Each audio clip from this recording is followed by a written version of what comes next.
Resto Geek. Et maintenant, bienvenue dans votre émission Livres et JDR. Mangeons, donjons, bouquinons.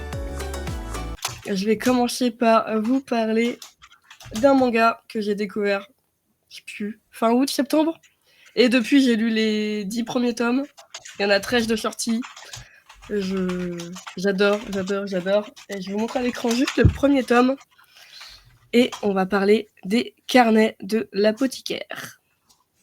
Parce que c'est trop bien. Même si j'ai pas lu le bouquin, j'ai vu l'anime. Et c'est vraiment trop bien. Si je vous fais un petit résumé pour ceux qui ne connaissent pas, qui n'ont pas vu passer la hype autour du manga, du roman ou de l'animé, on va suivre Mao, personnage principal que vous voyez sur la couverture, qui a 17 ans, qui a une vie un peu compliquée. Elle a été formée par un apothicaire du quartier des plaisirs. Au final, elle se retrouve enlevée, vendue comme servante dans le quartier des femmes du palais impérial. Et pour survivre là-bas, elle va devoir casser ses connaissances, se fondre dans la masse, mais au milieu de tous ces complots, il y a des morts suspectes. Et la passion des poisons de Mao va l'emmener enquêter sur tout ça dans tous les tomes qu'on va suivre. Et c'est de plus en plus intriguant, j'ai trop hâte de savoir la suite. Pardon. Du coup, le manga est génial. Je sais pas si des gens ont lu la partie roman. À ce qui paraît, il est très bien aussi. La même histoire avec quelques illustrations un peu plus complètes. Et bien sûr, l'animé, comme tu disais, Sonata, qui avait l'air aussi bien. Au final, tout a l'air reviendrai sur l'animé après. Ouais. Tout a l'air trop bien, mais c'est vraiment un manga simple à suivre, pas prise de tête, et en même temps drôle. Et j'adore surtout Mao et ses expressions des fois un peu psychopathes quand elle fait des expériences ou qu'elle entend parler poison.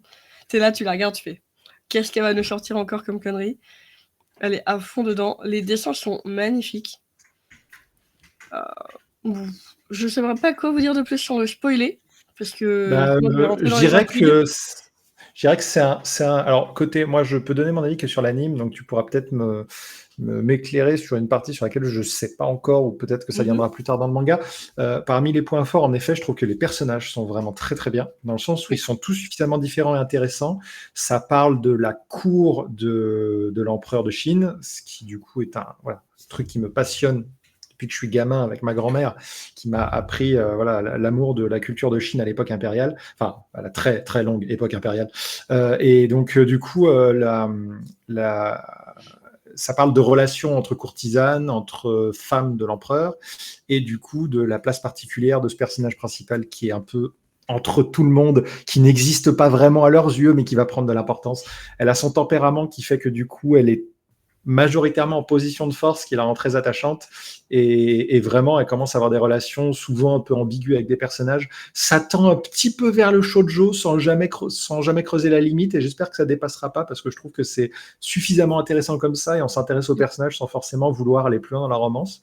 C'est vraiment très drôle, parce que les personnages sont vraiment écrits de manière un peu légère, et il y a certains moments où ce que je trouve impressionnant, c'est que l'anime arrive à expliquer qu'à certains moments, même si les personnages sont drôles, ils ont tous l'air soi-disant gentils, il y a des personnages qui sont pas forcément gentils et certains personnages qui sont dangereux.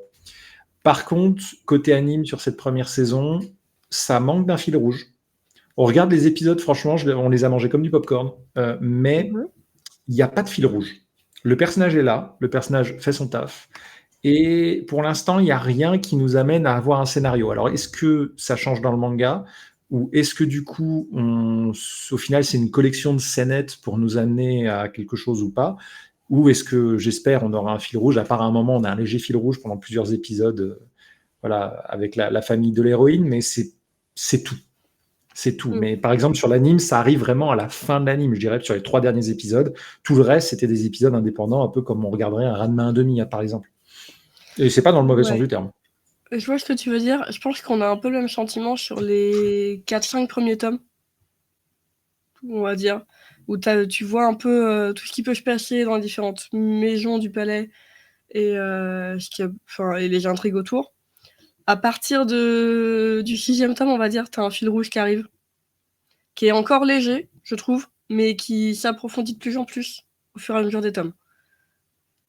Donc, à voir comment ça évolue, si on le ressent encore plus. Mais j'avoue que je sais pas où s'est arrêté l'animé pour voir ça, mais Il s'est arrêté après. Je pense que je spoile pas en disant ça. Après qu'elle ait rencontré, enfin après toute l'affaire avec son père. Après que Mao Mao retrouve son père. Voilà, il n'y a pas de spoil. Sachez-le. Voilà. Ok. Donc, je sais pas à quel tome on s'arrête, mais bon, voilà. Dans tous les cas, moi, j'étais allé feuilleter les mangas. En effet, c'est très bien dessiné, c'est très sympa. Moi, de mon côté, je recommande. Pardon. Que ce soit l'anime sur Crunchy, et si NetEase dit, je pense que NetEase dit pas des conneries, donc là, le manga est très bien. Oui, Voilà. oui. Le manga est très bien, et ceux qui préfèrent lire un roman, lire le manga, le roman est très bien aussi. Je l'avais feuilleté un peu, et je crois que même qu'ils vont sortir une version un peu collector reliée, magnifique, du roman. Donc, je pense que ça se prête bien au roman. Parce que du coup, c'est vrai que on voit clairement, c'est ce que j'allais dire pour terminer, c'est que le manga, je le trouve assez unique au final. Il n'a pas cette tension du manga, qui soit côté shonen, shoujo, ce que vous voulez. Ou on a la régie qui nous... Ranma 1,5, il n'y a pas de fil rouge, tu te moques là? Non, Stala, je suis désolé, mais je parle de l'anime. Il y a si le fil rouge, c'est la malédiction dans Ranma 1,5, on va pas rentrer dans un débat, mais sinon, non, ça reste un vieil anime des années 90, comme il y en a eu beaucoup. Ou GTO, tu vois, il y a un fil rouge avec ses étudiants, mais au final, chaque épisode, c'est un épisode un peu indépendant. Quelqu'un mate l'épisode 40, il matera l'épisode 40. Même si le fil rouge se délie à la fin dans les 2 derniers épisodes. Voilà, c'est à peu près tout. Oui, mais comme pas mal d'animés de l'époque, ou de mangas de l'époque. Là, voilà. Je pense que le fil rouge est juste léger au début et qui va s'approfondir au fur et à mesure des tomes. Mais donc, conseiller plus, et comme j'ai vu passer dans le chat aussi, il a buzzé en 2024 le manga, que ce soit en manga ou en animé. Et il a pas buzzé pour rien. Franchement, c'est un petit coup de cœur pour tous ceux que je connais.